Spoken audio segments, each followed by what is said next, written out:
전에 근무하던 회사 거래처에 영업부에서 일하는 Y씨라는 사람이 있었다. 나이는 40대 정도로 보기에는 평범하고 일도 실수 없이 잘하는 분이었다. 다만 그에게 특이한 것이 하나 있었는데 언제나 손목시계 아래에 손목 아대를 차고 다녔다는 점이다. 그의 왼팔은 오른팔보다 조금 길었다. 처음 그를 만날 때부터 왼팔이 길다는 점이 신경 쓰였지만 신체적인 특징이니만큼 굳이 물어보진 않았었다. 그러다 그 이유를 듣게 된 것은 그와 함께 일하고 몇 년이 지난 후였다. 한 프로젝트를 마치고 우리 회사와 Y씨네 회사는 합동으로 회식을 가지게 된 적이 있었다.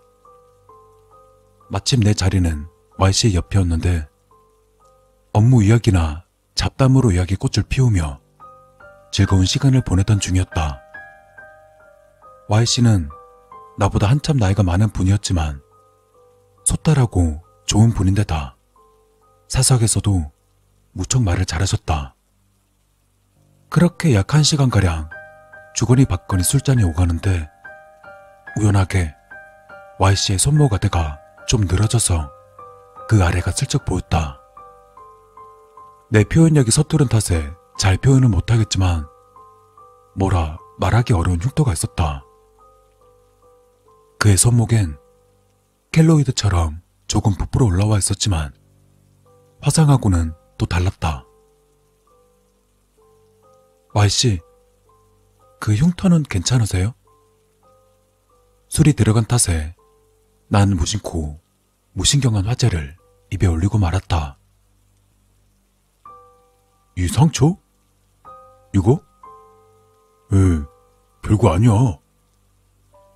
Y씨는 아무렇지 않은 듯 아대를 고쳐매더니 모호하게 말을 흐린 뒤 그대로 입을 다물었다. 한동안 침묵이 계속되자 내가 실언을 했다는 게 느껴져서 순식간에 치기가 달아났다. 쓸데없는 질문에서 죄송합니다. 난 그에게 마음 깊이 사과했다. 그러다 손목을 쓰다듬고 있던 Y씨는 갑자기 입을 열었다. 너 귀신 이야기 같은 거 믿어? 뜻밖의 질문이었다. 갑작스러운 질문에 당황했지만 난 이렇게 대답했다. 뭐 오히려 좋아하는 편입니다. 전 혼자서 공포영화도 자주 보고요. 공포소설도 많이 봐요. 그러자 Y씨는 손목 아래 상처의 이유를 풀어놓기 시작했다.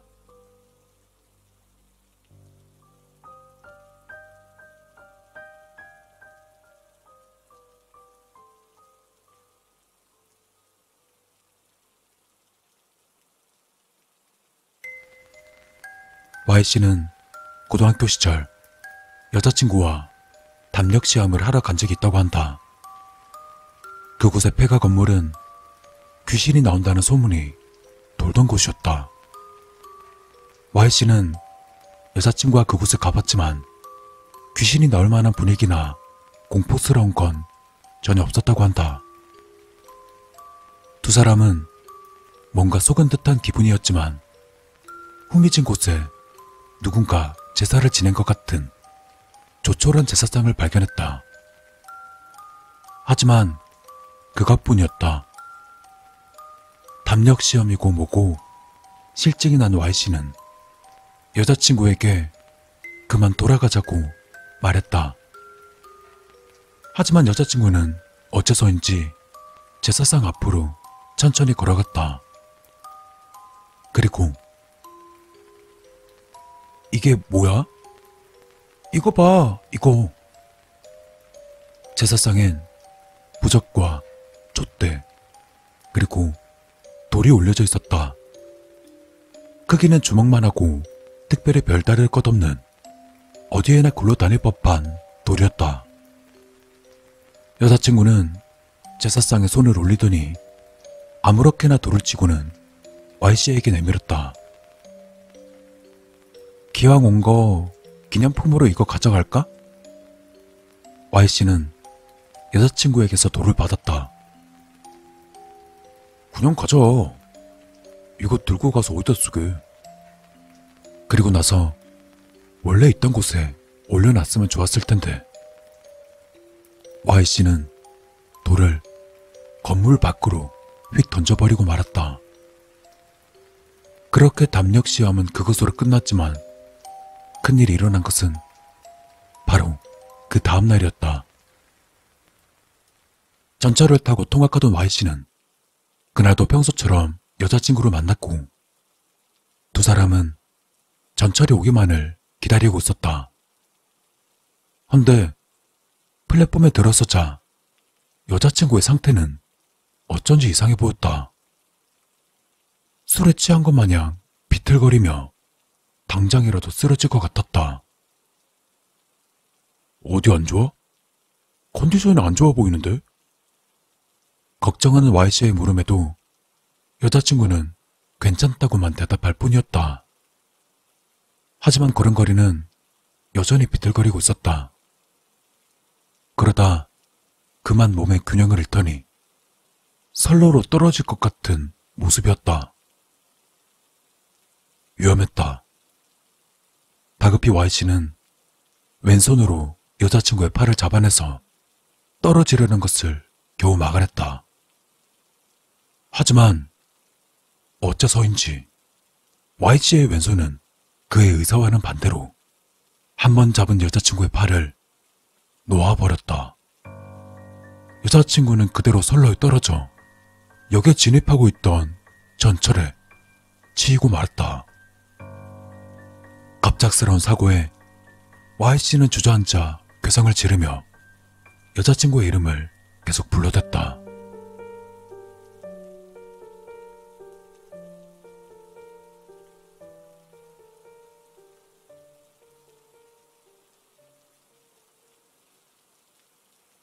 불행 중 다행으로 주변 사람들은 Y씨가 여자친구를 도우려 했다고 증언한 덕분에 사건은 불행한 사고로 처리되었다. 하지만 Y씨는 강한 자책감에 휩싸일 수밖에 없었다. 그러다 이변이 일어난 것은 여자친구가 세상을 떠나고 일주일이 지난 밤이었다. 침대에 누워 잠을 청하던 Y씨는 심한 숨막힘에 눈을 떴다. 그는 호흡을 가다듬으며 주변을 둘러봤지만 이상한 것은 아무것도 없었다. 다시금 옆으로 누워 자려 했지만 또다시 숨이 막혀 잠에서 깨고 말았다. 마치 누군가 자신의 목을 꽉 조르는 듯한 느낌이었다. 참을 수 없게 된 Y씨는 밤을 새야겠다 싶어서 세수하러 화장실로 향했다. 그리고 거울을 보고는 소름이 끼쳐 순식간에 얼어붙고 말았다. 그의 목엔 누군가 손으로 조른 듯한 붉은 손자국이 선명하게 남아있었다. 그는 황급히 방으로 돌아가 불을 켜놓은 채 이불을 뒤집어 쓰고 벌벌 떨었다. 하지만 그럼에도 불구하고 계속해서 졸음은 쏟아졌다. 그렇게 꾸벅꾸벅 졸고 있는 Y씨에게 다시금 숨막힘이 찾아왔다. 이불을 걷어찬 Y씨는 그제서야 자신의 목을 조르는 것의 정체를 알아차렸다. 자신의 왼손이었다. Y가 잠에 들면 왼손은 자아를 가진 것처럼 Y씨의 목을 조르기 시작하는 것이다. Y씨는 침대 옆에 있는 책장에 끈을 매달아서는 왼손을 묶은 채 잠에 들었다고 한다.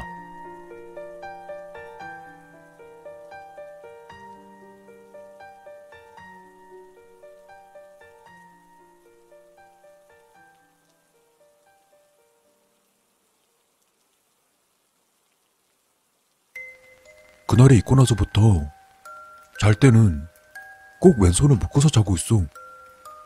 이렇게 생활한 지 벌써 30년이야.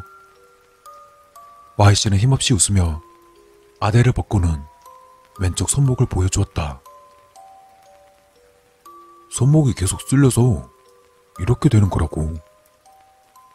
기왕 이렇게 된 거 궁금했던 걸 물어보자 싶어서 질문을 던졌다. 왼팔이 조금 더 긴 것도 그것 때문인가요? 아마 그렇겠지. 이럴 줄 알았으면 오른손이랑 양 발목도 같이 묶어두고 잘걸 그랬다 싶어. 그는 그렇게 말하며 평소처럼 껄껄 웃었다. 근데요, Y씨, 굿 같은 건 받아보셨나요? 받아봤지. 몇 번이고 굿을 받아봤어. 근데 그 폐가에 다시 가서도 몇 번이고 사자했는데 안 되더라. 용서해주질 않아. 그럼 그때 던졌던 그 돌은 어떻게 됐어요? 찾아봤는데 결국 못 찾았지. 뭐 특이한 거 없는 그냥 돌이었으니까.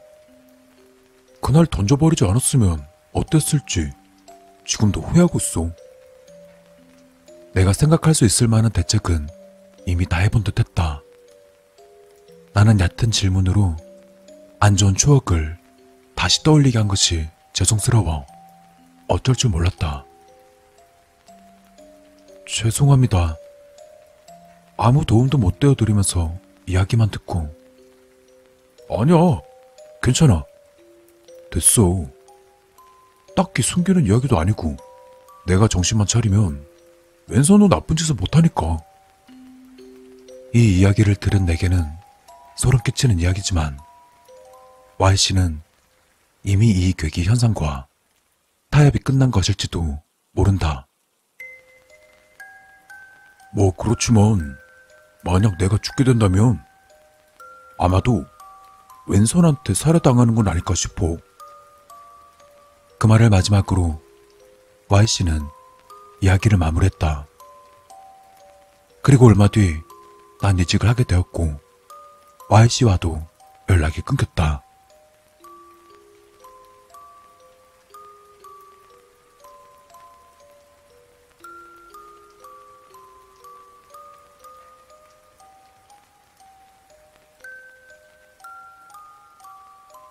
벌써 10년 전 이야기다. Y씨가 살아 계신다면 지금은 환갑을 바라볼 나이일 것이다. 그리고 분명 아직까지도 왼손을 묶어두고 잠에 드시겠지.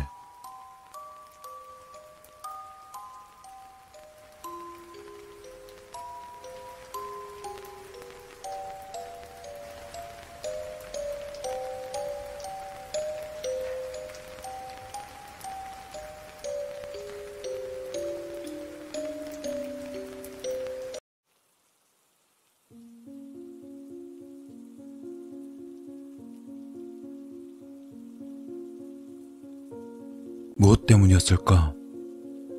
그녀는 왜 자살했을까? 홀로 남겨진 나는 아무것도 아닌 존재였단 말인가?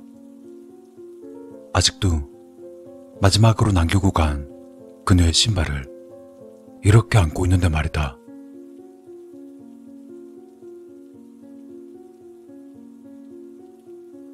커피가 식어버린 지 오래지만 난 살며시 커피잔을 들어 식어버린 커피 한 모금을 마셨다. 그리고 창밖에 내리는 빗줄기를 멍하니 바라본다. 내 앞에는 오랜 친구 민우가 앉아 있었지만 우리들은 벌써 몇십 분째 아무런 대화도 하지 않은 채 창밖에 내리는 비만 멍하게 바라보고 있는 중이다.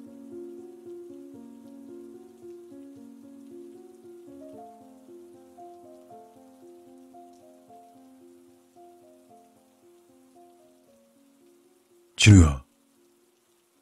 오랜 시간 동안의 침묵을 깨고 민우 녀석이 입을 열었다. 하지만 나는 녀석의 목소리를 듣는 순간 느낄 수 있었다.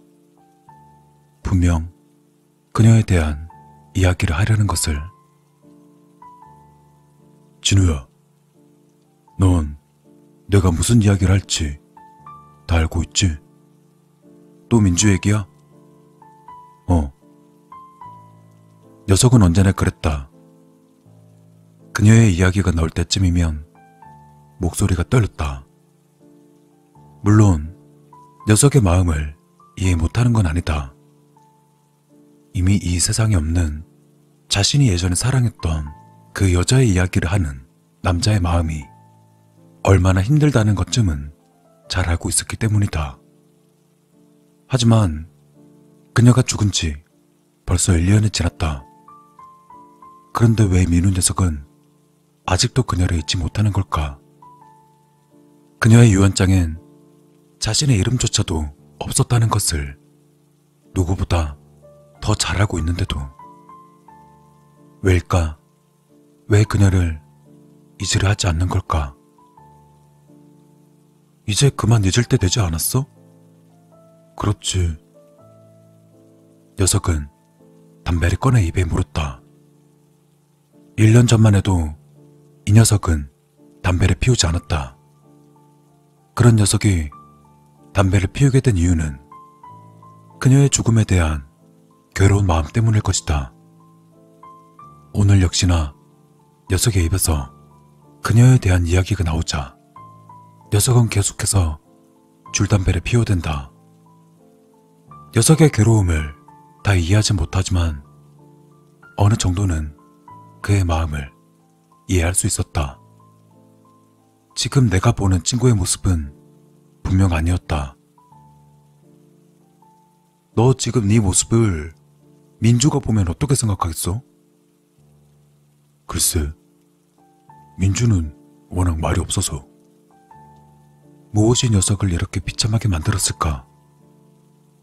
정말 녀석에게 있어서 그녀는 세상 하나뿐인 소중한 존재였을까? 자신의 소중한 인생을 버릴 만큼이나 말이다.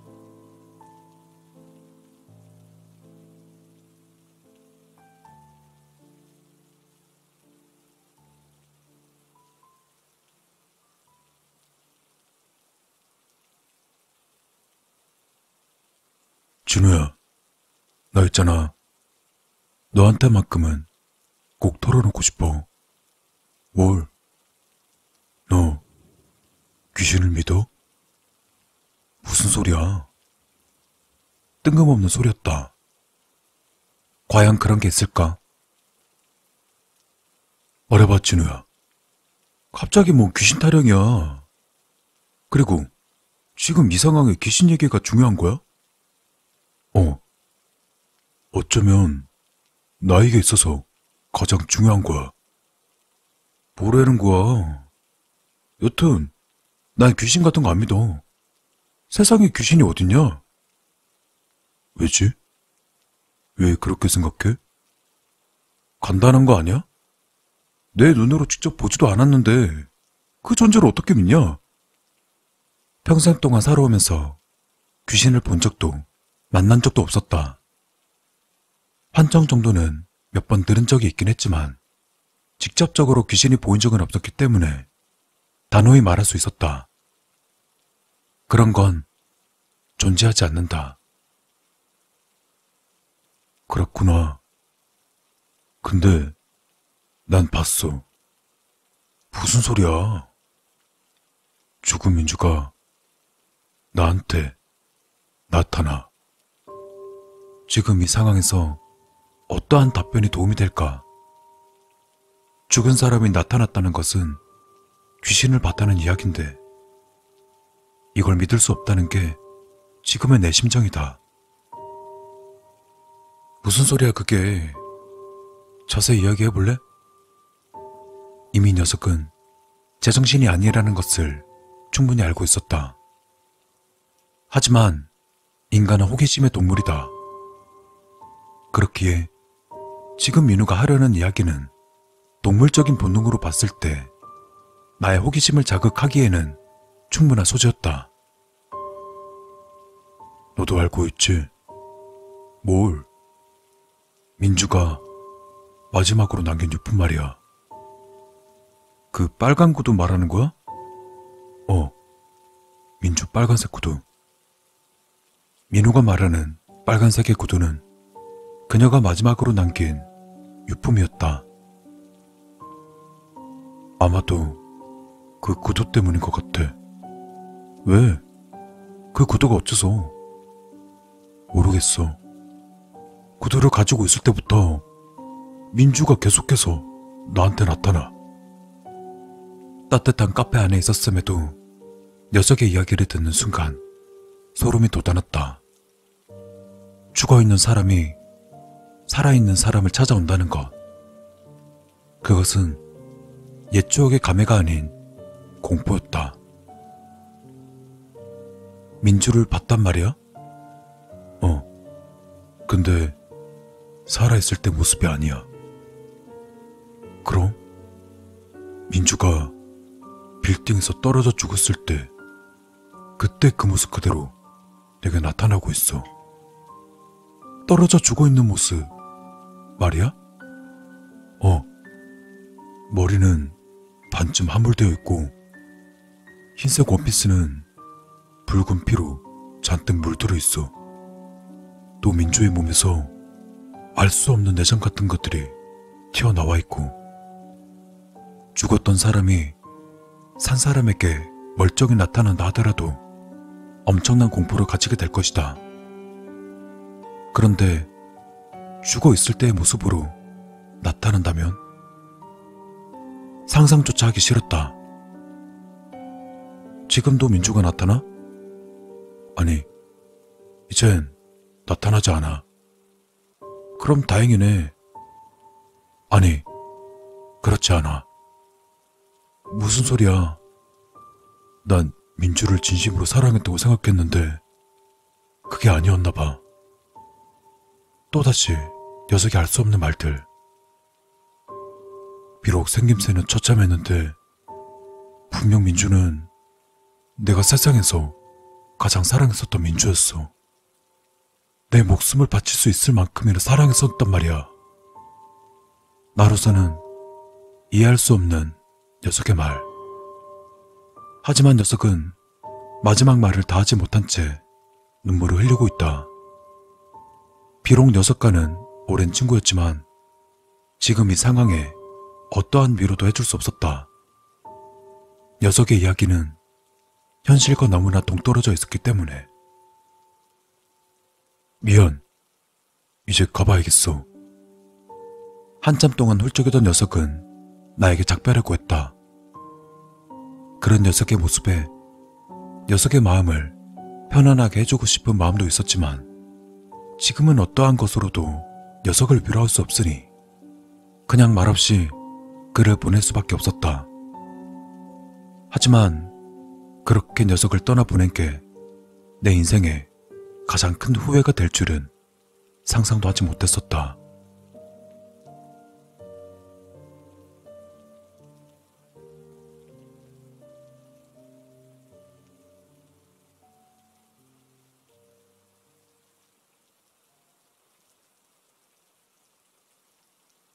녀석과의 헤어짐. 일주일이 지난 뒤 받게 된 충격적인 전화 한 통. 수화기 너머로는 민우 어머니의 목소리가 들렸다. 아주 떨리는 목소리로. 민우가 죽었단다. 순간 모든 시간이 멈춰진 듯 했다. 내 머릿속엔 그저 윙윙거리는 소리만 들려올 뿐. 그렇게 떠나는 친구의 마지막 뒷모습을 보았다. 헌데 너무나 이상한 사실은 여성 역시 자살을 택했다는 것이다. 자신의 방에서 목을 매단 채 인간으로서 마지막 비상구를 할 수 있는 다신 돌아갈 수 없는 길을 택한 것이다. 녀석의 장례식을 끝마친 뒤 민우의 방에 들러서 녀석이 얼마 되지 않은 옷가지 등을 챙겼다. 그때였다. 누군가 날 쳐다보고 있다는 것을 느끼는 순간은. 난 다급히 주위를 둘러보았다. 누군가의 시선이 분명 느껴지지만 이 방에는 나 혼자였다. 아주 싸늘한 느낌이 몰아친다. 그리고 그 싸늘함은 날 공포에 몰아넣는다. 나 외에는 아무것도 보이지 않는 쓸쓸한 공간. 그곳엔 나 혼자만이 존재했다. 그리고 내 시야에 비춰지는 사진들. 그녀와 녀석이 함께 찍은 사진. 그리고 녀석과 내가 함께 찍은 사진. 난 그 사진들을 바라보며 잠시 동안 옛 추억에 잠겨있을 무렵 내 발에 무언가 부딪히는 느낌이 들었다. 신발. 붉은색의 단화. 내 발에 부딪힌 것은 붉은색의 단화였다. 분명 알 수 있었다. 민주 역시나 나에게는 아주 오래된 친구였기에 그녀가 가장 좋아하는 붉은색. 분명 그녀의 마지막 용품인 것이다. 그런데 왜? 다시 느껴지는 싸늘한 기운. 급히 고개를 돌렸다. 등 뒤에서 느껴지는 섬뜩한 기운. 그렇게 바라본 곳엔 평생 살아오면서 한 번도 느낄 수 없었던 궁극의 공포가 온몸을 뒤덮었다. 떨리는 내 입술은 아무 말을 할 수 없었다. 죽은 사람과의 만남. 그것도 영화에서나 볼 법한 처참한 그녀의 모습. 난 떨리는 가슴을 진정시키며 말했다. 넌 죽었어. 그러니까 여기 있으면 안 돼. 헌데 그녀의 옆에는 민우야. 민우 녀석도 그녀의 옆에서 날 지켜보고 있었다. 목까지 내려온 긴 혓바닥을 내밀며 퀭한 눈초리로 날 바라보는 민우의 모습. 난 서서히 뒷걸음질 쳤다. 이곳에서 벗어나고 싶었다. 그렇게 한 걸음씩 겨우 문 앞에 다가서는 순간 보았다. 그녀와 녀석의 모습은 비록 표정은 없었지만 매우 행복한 모습인 것 같았다. 그렇게 난 그곳에서 벗어날 수 있었고 시간이 흐를수록 공포는 점점 내 머릿속에 사그러 들어갔다.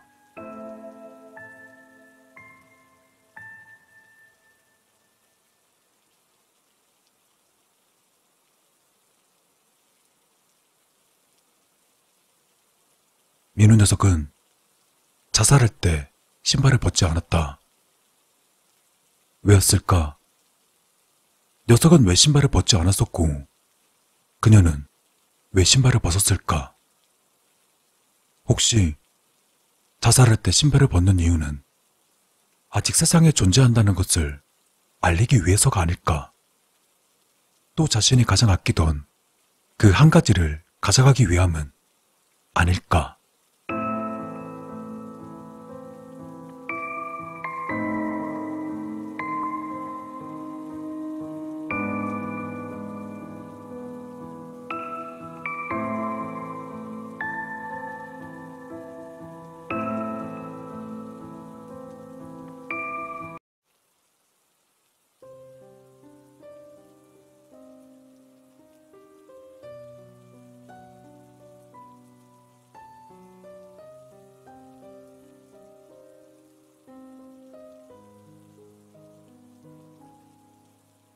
대학에 들어가 막 자취를 시작했을 무렵의 이야기다.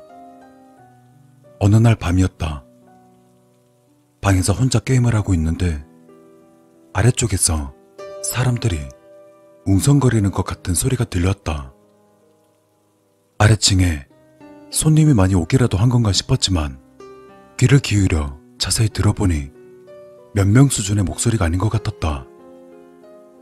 몇 명이 아닌 무수히 많은 사람들의 소리 같다고나 할까? 기분 탓일지도 모르겠지만 마치 혼잡한 지하철역에서 들려오는 것 같은 소리였다. 그때는 그저 영화나 TV 프로그램을 시끄럽게 보는 거겠지 하고 넘어갔다.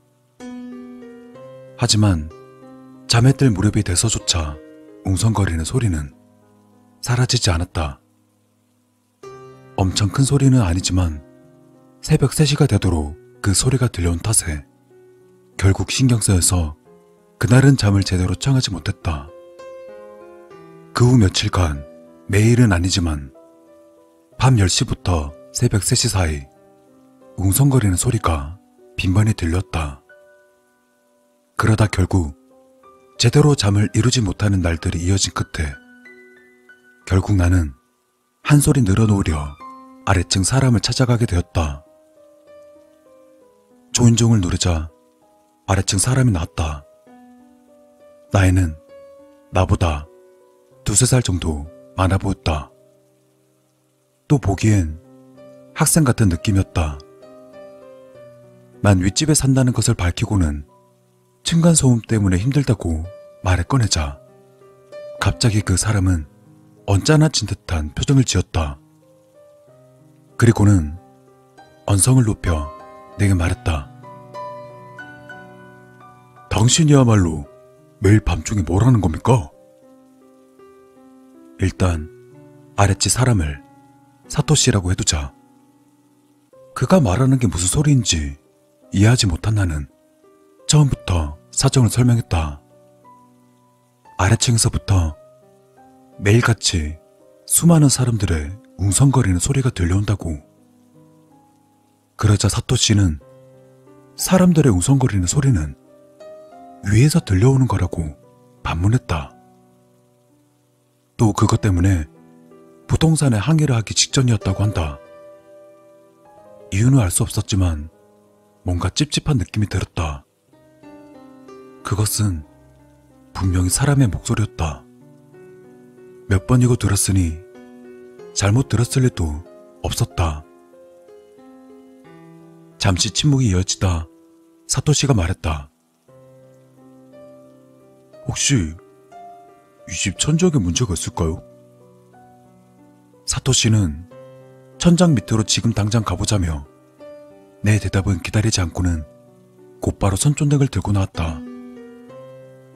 하지만 내 생각은 멋대로 들어갔다가 혹시나 천장이 무너지거나 어디 파손이라도 생겼다가는 나중에 큰일이 될지도 모른다는 생각이 들었다.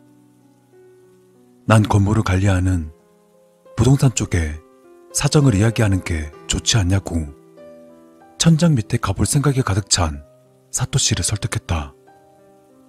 그리고 웅성거리는 소리가 들린다고 말하면 믿어주지 않을 것 같아. 마루 밑에서 뭔가 이상한 소리가 들린다고 부동산에 전화를 걸었다. 그러자 부동산 쪽에서는 쥐라도 사는 것이라고 여긴 것인지 며칠 중으로 업체와 함께 방문하겠다고 대답했다. 뭔가 거짓말을 한 것 같은 느낌에 조금 마음이 찔렸지만 그 일을 사토씨에게 말했다. 뭐 이상한 소리가 들리는 건 사실이잖아요. 며칠만 참아보죠. 곧 오겠죠 뭐.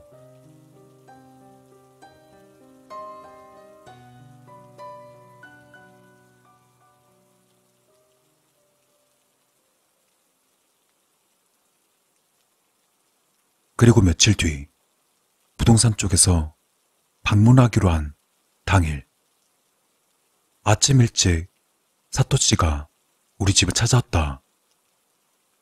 부동산과 약속한 시간까지는 아직 꽤 여유가 있었다. 아무래도 사토씨는 급한 볼일이 생겨서 같이 확인하지는 못할 것 같다는 것 같았다. 그는 여분의 열쇠를 내게 건네주며 자기를 대신해서 날더러 확인해달라고 날 찾아온 것이었다. 난 알겠다고 대답한 뒤 부동산에서 사람이 오기를 기다렸다.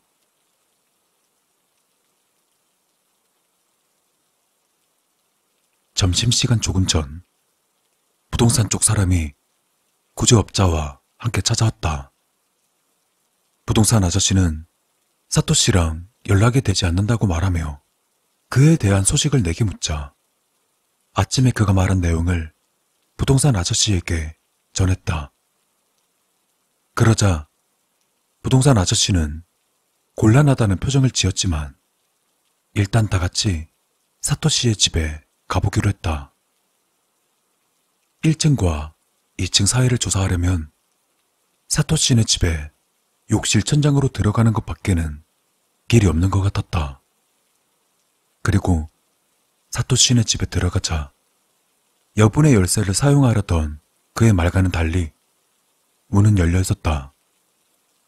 하지만 난 사토시의 집으로는 들어가지 않았다. 이웃 주민에다가 그의 사생활이 있기 때문에. 난 부동산 아저씨에게 일을 맡기고는 밖에서 기다리기로 했다. 그런데 갑자기 집 안에서 비명소리가 들렸다. 야, 괜찮아요? 난 무슨 일인가 싶어 급히 현관문을 열어보자 부동산 아저씨랑 구지업자가 새파랗게 질려 있었다. 그리고는 이거 경찰에 신고부터! 결론부터 말하자면 사토씨는 욕실에서 숨을 거둔 상태였다. 경찰차와 구급차가 와서 순식간에 동네는 아수라장이 되었고 나도 경찰서에 가서 조사를 받았었다. 난 경찰에게 아침에 사토씨와 이야기했을 때는 수상한 낌새 같은 건 없었다고 말하고는 한동안 사람들의 웅성거리는 소리에 대해서도 경찰에게 털어놓았다. 경찰은 그 이야기는 알고 있는 듯한 눈치였다. 헌데 어째서인지 웅성거리는 것에 대해 알고 있는 것은 내게 알려주지 않았다. 결국 나에게는 웅성거리는 소리도 사토시의 죽음도 모두 알 수 없는 미스테리로 남고 말았다.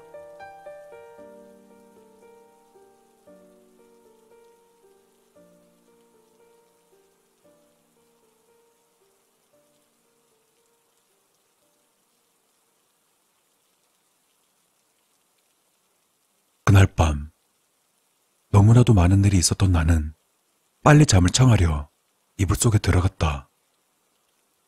그러자 그 웅성거리는 소리는 또다시 들리기 시작했다. 하지만 평소와는 무언가 달랐다. 무엇인지 정확하게 말할 수는 없지만 위화감이 느껴진다. 잠시 뒤 나는 그 위화감의 정체를 깨달았다. 분명 아래에서 들려오던 목소리가 분명히 내 옆에서 들린다. 더욱이 지금까지는 바닥 너머로 들려온 탓에 웅얼거리는 것 같은 느낌이었는데 마치 이번엔 같은 방에 있는 것처럼 선명했다. 그걸 깨닫는 순간 등골이 오싹해졌다. 눈을 뜨고 소리가 들려오는 쪽을 바라보고 싶은 마음도 있었지만 솔직히 두려웠다. 하지만 소리의 정체를 확인해야만 했다. 난 각오를 다지고는 소리가 나는 쪽을 쳐다보았다. 거기엔 터무니없는 것이 있었다. 정장 차림에 한 남자가 서 있던 것이다. 다만 엄밀히 말하자면 서 있는 것과는 조금 다른 모습이었다. 마치 수면 위에서 상반신만 내민 것처럼 바닥에서 남자의 상반신만이 솟아난 상태였다. 그것만으로도 괴기하게 짝이 없는데 그 정장 차림의 남자는 누나를 상하 좌우로 미친 듯이 빠르게 움직이고 있었다. 입도 빠르게 말을 뱉어내듯 쉴 새 없이 움직였다. 수많은 사람들이 웅성거리는 것 같은 소리는 바로 그 입에서 들리고 있었다. 난 너무나 상식을 벗어난 광경에 뭐가 어떻게 되는지도 모른 채 그 정장 차림의 남자를 응시하고 있었다. 어둠 속에서 눈이 익숙해져 갈 무렵 옆으로 무언가 하나 더 눈에 들었다. 사토시였다. 사토시는 바닥에서 얼굴만 내민 채 핏발이 가득한 눈으로 천장을 올려다보며 물고기처럼 입을 뻐끔거리고 있었다. 그걸 본 순간 제대로 된 판단조차 하지 못하면서도 잠옷 차린 그대로 지갑과 휴대폰만 들고서 밖으로 도망쳐 나왔다.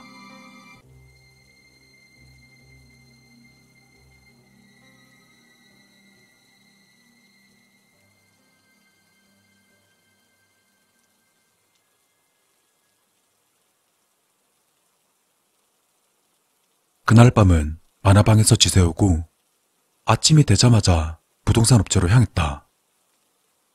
그런 곳에서 더 이상 살고 싶지 않았기 때문에 바로 이사 절차를 밟을 생각이었다. 부동산에 도착하자마자 담당자를 불러내서 이사 이야기를 꺼냈다. 근데 담당자의 반응은 이상했다. 내가 이사를 가지 못하게 막는 느낌이랄까? 난 그 이유를 묻자 경찰 쪽에서 내가 사토시의 죽음과 연관되어 있다고 의심하는 것 같다는 대답이 돌아왔다.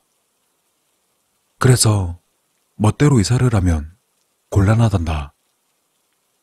듣고 보면 당연한 일이다. 사토시와 생전 마지막으로 만난 건 나인데다 무엇보다 층간소음 문제라는 그런 동기도 있으니까. 아침에 만났다는 것도 내 증언뿐. 객관적으로 증명할 방법은 아무것도 없었다. 사토시의 사인 자체도 전혀 알 수가 없었고 내가 죽였다는 의심을 받는데도 어쩔 수 없는 상황이었다. 그러나 나중에 내가 갑자기 이사를 하겠다고 하면 부동산에서도 이상하게 생각하는 것도 어찌 보면 당연한 일이었다. 하지만 그 집엔 결코 돌아가고 싶지 않았다. 그런 정체 모를 섬뜩한 존재가 나타난 장소에서 다시 밤을 보내야 한다? 도저히 견딜 수 없었다. 정장 차림의 남자와 그날 죽어버린 사토치. 둘은 어떤 관계일까? 어쩌면 다음 차례는 난 아니겠지? 난 그런 상황에서 다시는 집으로 돌아가고 싶지 않았다.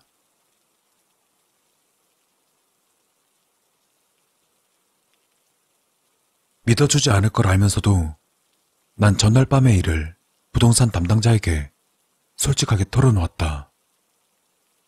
그리고 역시나 그는 내 말을 믿어주지 않았다. 난 어쩔 수 없이 경찰서로 찾아가기로 했다. 경찰서에 도착해 난 부동산 담당자에게 했던 전날 밤 이야기를 그대로 다시 말했다. 이번에도 역시나 당연하다면 당연한 일이지만 내 말을 믿어주지 않았다. 이 자식은 무슨 헛소리를 하고 있냐는 듯한 태도였다. 연일 이어진 수면 부족 때문에 신경이 온통 곤두서 있었던 나는 발작적으로 소리를 지르며 경찰관에게 집 열쇠를 던지고 말았다. 아니, 왜 사람 말을 안 믿어요? 직접 가셔서 하룻밤만 있어봐요. 거기까지 이르자 경찰은 일단 나를 진정시켰다. 결국에 나는 멀리 이사 가지는 않을 것, 이사 가는 곳의 주소를 보고할 것, 경찰 쪽에서 전화로 확인을 하면 꼭 응답할 것이라는 조건을 달고서는 내 이사를 허가해줬다. 그리고 얼마 지나지 않아서 난 다른 곳으로 이사를 하게 되었고 사건 또한 사토시의 자살로 처리되며 내가 받던 의심도 사라졌다. 자살이라는 것이 판명되고 얼마 뒤 나는 또 경찰서에 불려갔다.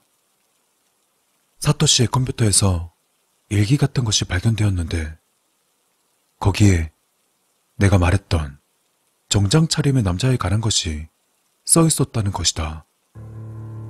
경찰서에서 그날 밤의 이야기를 다시 늘어놓았지만 정장 차림의 남자가 누구였는지는 지금도 알 수 없다. 일기의 내용에 따르면 내가 사토시에게 항의하러 가기 전부터 사토시는 정장 차림의 남자를 만났었고 웅성거리는 소리의 정체가 그 남자라는 것도 알고 있었던 것 같다. 일기에는 정장 차림의 남자가 명백히 악의를 지니고 있다는 것이 몇 번이고 반복적으로 적혀 있었다고 한다. 사토시는 신변의 위험을 느끼고 있었던 것이다. 거기까지 알고 있었음에도 불구하고 그는 왜 내 앞에서 아무것도 모른다는 듯한 태도를 취했던 걸까? 경찰은 더 이상 아무 말도 하지 않았지만 어쩌면 그 천장 속에는 무언가 숨겨져 있던 것은 아닐까? 사토시는 그것이 무엇인지 알면서도 어떤 이유에서 날 끌어들이려 했던 것은 아닐까? 그 무엇도 진상은 알 수가 없다.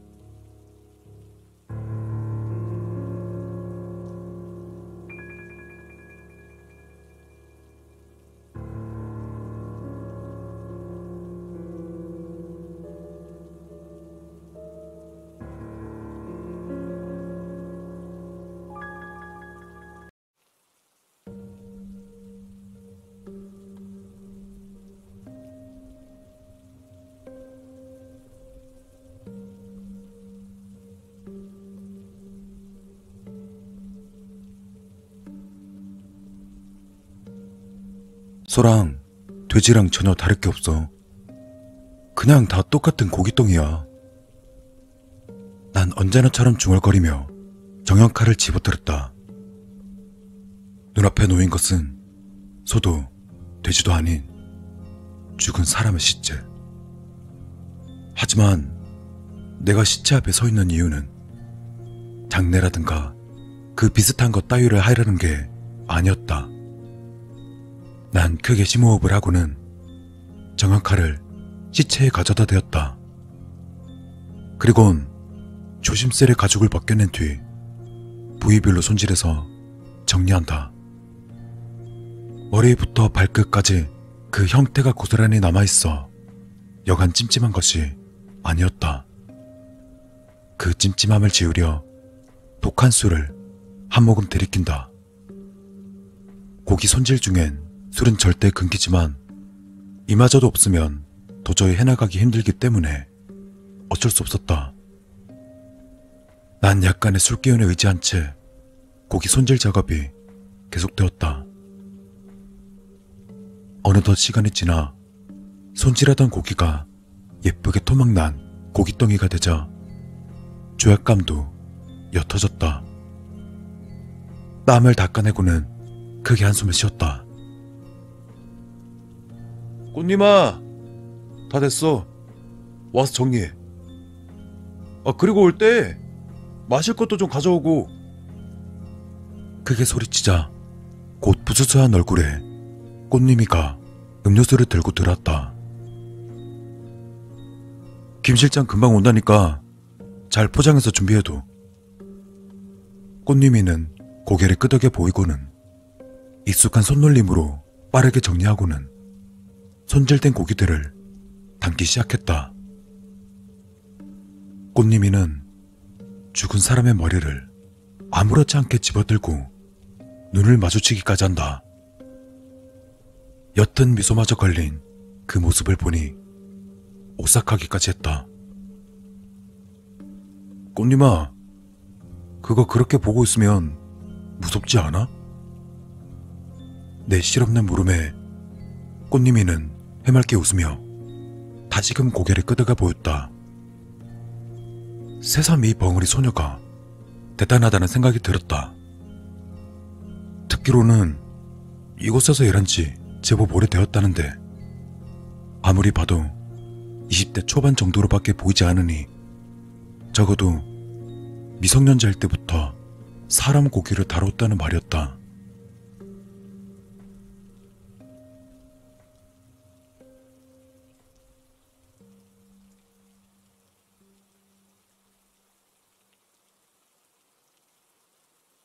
난 담배를 필 겸 밖으로 나오자 마침 김 실장이 탑차를 끌고 들었다. 벌써 끝났어? 이제 한 달밖에 안 됐는데 아주 전문가 다 되셨네. 능청스레 말하는 김 실장에게 담배 한 대를 권하고는 물었다. 저렇게 어린애가 어쩌다 여기까지 들어온 거야? 김 실장은 별 감정 없는 목소리로 대답했다. GM이 빚 때문에 끌려온 거지 뭐.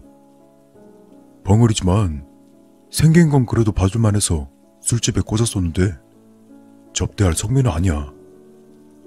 손님 혓바닥을 아삭하고 깨물어 버려서 뒤지게 맞고 이리 쫓겨왔지.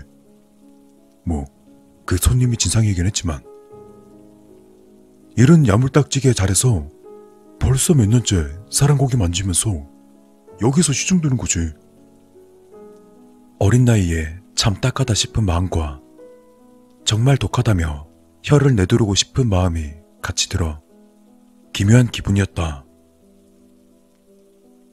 정형할 고기를 가지고 들락날락하는 김 실장, 정형사인 나, 또 잡일꾼인 꽃님이, 이렇게 셋이 이 정육공장 인원의 전부이다. 나 역시 그냥 돈 하나만 보고 무작정 시작하게 된 거라 잘은 모르겠지만 어디 큰 조직이 운영하는 인육 공장인 것만은 확실했다. 예전에 김 실장은 도박빚으로 힘들어하는 날 찾아와 내게 제안했다. 정형사랬지? 보니까 소 돼지 잡아서 빚 갚기는 틀린 것 같고 같이 일 하나 안 해볼래? 길게 얘기하는 거 안 좋아하니까 단도직입적으로 말할게. 사람 고기 손질하는 일이야. 외곽에 있는 육가공 공장에 상주하면서 들어오는 사람 고기 손질해서 내보내기만 하면 돼. 밖에 못 돌아다니고 외부 연락 못하는 대신 잔미라는 애가 필요한 거 사다 줄 거야. 좀 찜찜하고 답답하겠지만 페이는 그만큼 세니까 5년이든 10년이든 원하는 만큼만 일하면서 빚 갚고 돈 벌고 하면 돼. 아무리 돈을 많이 준다 해도 인간이 할 짓은 아니었다. 그렇다고 거절할 수도 없었으니 결국 이곳에 와서 사람을 토막내는 꼴이 되었다. 내일이나 모레 또 올 거야. 그동안 몸이나 풀고 있어. 꽃님이가 정리한 고기들을 끌고 오자 김 실장은 그것들을 전부 싣고 떠나갔다. 김 실장이 떠나자 공장은 조용해졌다. 투박하고 거친 손바닥을 들어올려 가만히 들여다보았다. 역한 감정이 몰려왔다. 아무리 고깃덩어리일 뿐이라 되뇌어봤자 내가 썰어낸 것은 바로 얼마 전까지 멀쩡히 살아있던 사람이었다. 찜찜함을 넘어서 불쾌한 감정을 느낄 수밖에 없다. 당연히 머릿속도 멀쩡할 리가 없었다. 불안증이라고 해야 할까? 머리를 감을 때조차 눈을 감지 못한다. 죽은 고깃덩이가 덮쳐올 리도 없거니와 귀신 따위를 믿는 것도 아니다. 그런데도 말로 표현하기 힘든 공포심 때문에 매번 이 꼴이다. 뉘엿뉘엿 져가는 해를 바라보며 크게 한숨을 쉬곤 안으로 들어갔다. 오늘 밤도 버텨내야 한다는 생각에 아찔함마저 느껴지고 있었다.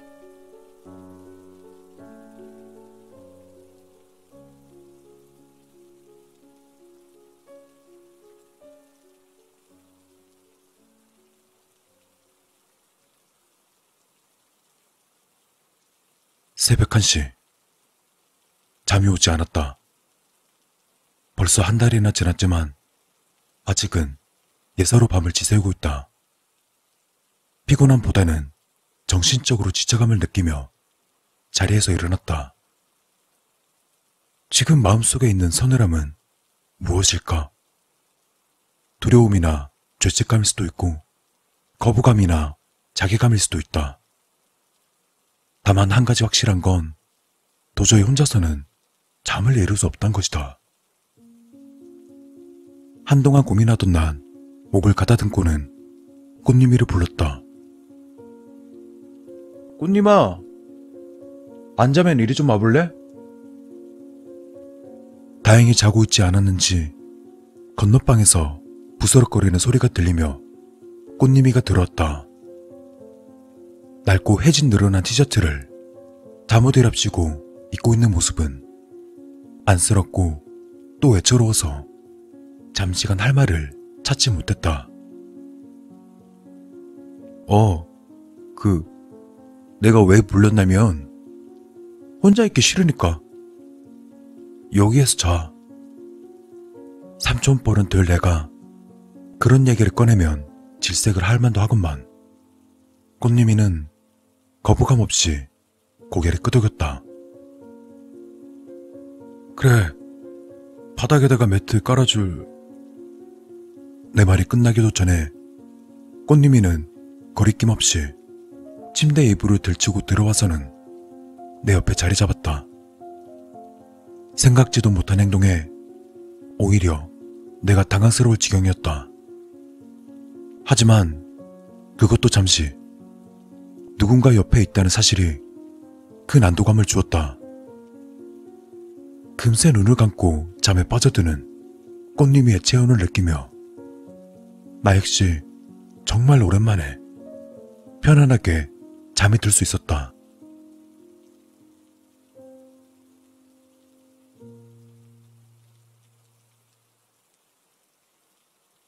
이후 크게 달라진 것은 없었다. 김 실장은 고기를 가져오고 내가 정형하면 꽃님이가 정리해서 다시 김 실장에게 넘긴다. 다만 지금의 난 예전처럼 불안감에 떨지 않았고 꽃님이 옆에서 편안하게 잠에 빠져든다는 것이다. 그냥 옆에서 잠을 자는 것 그 이상의 무언가는 없었다. 내가 다른 걸 원하지 않는다고 하면 거짓말일 테지만 함부로 손을 댈 수도 없었다. 아직은 착하고 순수한 꽃님이의 마음을 지켜줄 때니까. 괴롭기만 했던 이 인육 공장이 이젠 좋아지기 시작했다. 꽃님이 빚 다 갚으면 여기서 나갈 수 있나? 빚이 얼마나 돼?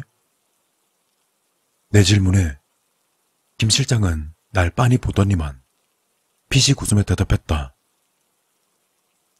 왜? 백마탄 왕자님 노릇이라도 해주시게? 난 허둥지둥 변명했지만 김 실장은 딱히 듣는 눈치는 아니었다.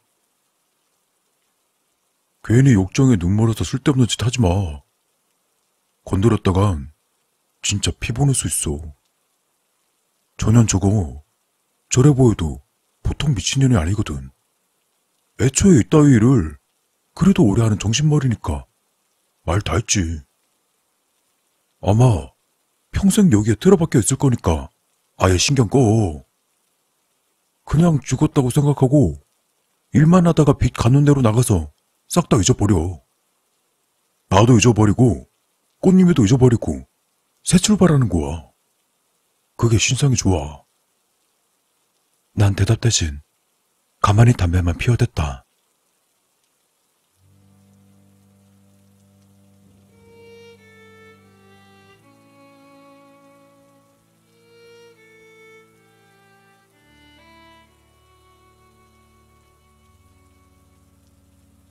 꽃님아, 너 여기 일 그만하고 싶지 않아?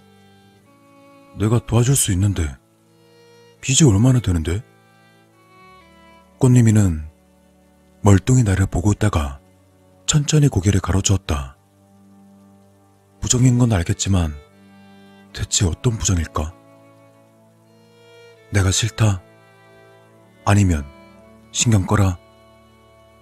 그도 아니면 빚이 너무 많으니까 포기해라? 계속 되물어봐도 꽃님이는 어떤 형태로든 알려주지 않았다. 답답함을 느끼며 늘 그렇듯 고기를 손질하기 시작했다. 대충 계산해 봤을 때 6년 정도면 빚을 다 갚을 것 같았고 어떻게든 한몫 챙겨서 여길 떠날 수 있다. 하지만 꽃님이까지 데려가려면 얼마나 더 있어야 할까? 10년? 15년? 김 실장이 평생이라고 했으니 20년은 더 걸릴지도 모른다. 아니, 그때까지 멀쩡히 살아있을 수 있을까? 그놈들이 그렇게까지 오래 기다려주지는 않을 것 같았다. 결국 쓸만한 장기는 전부 뽑아낸 다음 남은 시체를 다시 이곳으로 보내겠지. 칼을 잡은 내 손이 떨리기 시작했다. 진정하기 위해 난 숨을 몰아쉬며 앞에 놓인 고깃덩이를 바라보았다. 비로하기 짝이 없는 시체 토막. 언젠가는 꽃님이가 이렇게 될까? 발가벗겨져 도마 위에 올라 가죽이 벗겨지고 뼈가 발라져서 고깃덩이가 되어서 이리저리 팔려나가게 될까? 당장 내일이라도 그렇게 되지 않으리란 보장이 없었다. 난 손질하다만 고깃덩어리를 집어던지고 꽃님이를 바라보았다. 꽃님이는 놀랐는지 눈을 동그랗게 뜨며 돌아보았다. 아무래도 안 되겠다. 꽃님아, 내가 책임질 테니까 여기서 나가자. 도망가자고. 여기서 짐승처럼 살다가 추하게 죽을 바에 차라리 같이 밖으로 가자. 어딜 가더라도 여기보다는 나을 거 아니야. 둘이 도망가서 아무도 없는 데서 조용히 살자. 어? 내가 책임지고 지켜줄게. 꽃님이는 단호한 얼굴로 고개를 젓다. 그 모습에 난 화가 나기 시작했다. 정신 차려! 꽃님아, 평생 일해도 돈 못 갚는다며. 그렇다고 그놈들이 언제까지 가만히 둘 것 같아? 어떻게든 뽑아먹고 죽여버릴 거라고. 그놈들이 너 고기로 안 만들 거란 보장 있어? 언제 죽을지도 모르는데 왜 여기에 있겠다는 거야? 꽃님이는 어떠한 반응도 없었다. 내가 지켜준다잖아. 행복하게 해준다잖아. 여기서 나갈 수 있다니까. 이제 그 지긋지긋한 사람 시체 안 보고 살 수 있다고. 알아들어? 내가 사랑한다잖아. 넌 안 그래? 넌 나 사랑하지 않아? 꽃님이의 얼굴에 혐오감이 비추어졌다. 난 더 참지 못하고 소리쳤다. 이런 X팔년이 꼬리칠 때는 언제고 이제 와서 조신한 척이야? 어떻게 해볼 수도 있는 거 기껏 참고 지켜줬더니 날 병신 취급해? 꽃님이의 멱살을 잡고 끌어당기니 코 앞으로 꽃님이의 얼굴이 다가왔다. 언제나 봐왔던 얼굴이지만 더는 유혹을 참기는 힘들었다. 그대로 거칠게 꽃님이를 끌어당겨 입을 맞추었다.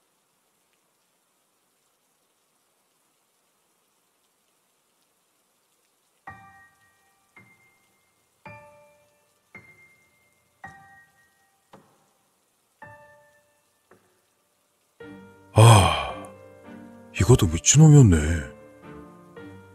김 실장의 목소리에 눈을 뜨자 곧 입 안으로 말 못할 통증이 느껴졌다. 크게 비명을 지르려 했지만 피 한 움큼을 뱉어냈을 뿐이었다. 야. 너 지금 혓바닥이 없어서 말 안 나올 텐데. 왜? 너의 그 혓바닥을 내가 잘라버렸거든. 내가 그렇게 미치냐 건들지 말라고 했는데 그새 못 참고 헛짓거렸네. 고개를 돌려보니 꽃님이는 칼을 집어들고는 내가 손질하다만 시체 머리에서 혀를 잘라내고 있었다. 전혀 식성이 아주 미치거든. 이년이 빚 다 갖고도 왜 여기 있겠냐. 들어오는 시체에서 혓바닥 뽑아먹으려고 그런 거지. 혀를 실컷 먹을 수 있으니까 그냥 아주 여기 평생 죽치고 있는 거야. 넌 전현한테 낚여서 혓바닥 놀리다가 이 꼴 된 거고, 다음에 오는 놈한테는 좀 더 확실하게 말해줘야겠네. 혀 놀리다가 좆대는 수 있으니까 입단속 잘하라고. 시체에서 갓 잘라낸 혓바닥을 개걸스레 씹어 삼키는 꽃님이를 보며 김 실장이 말을 이었다. 저 미친년 저거 왜 벙어리가 됐는지 알아? 지 혀를 지가 씹어 먹었대요. 저 미친년이. 저 년은 진짜 차원이 다른 또라이야.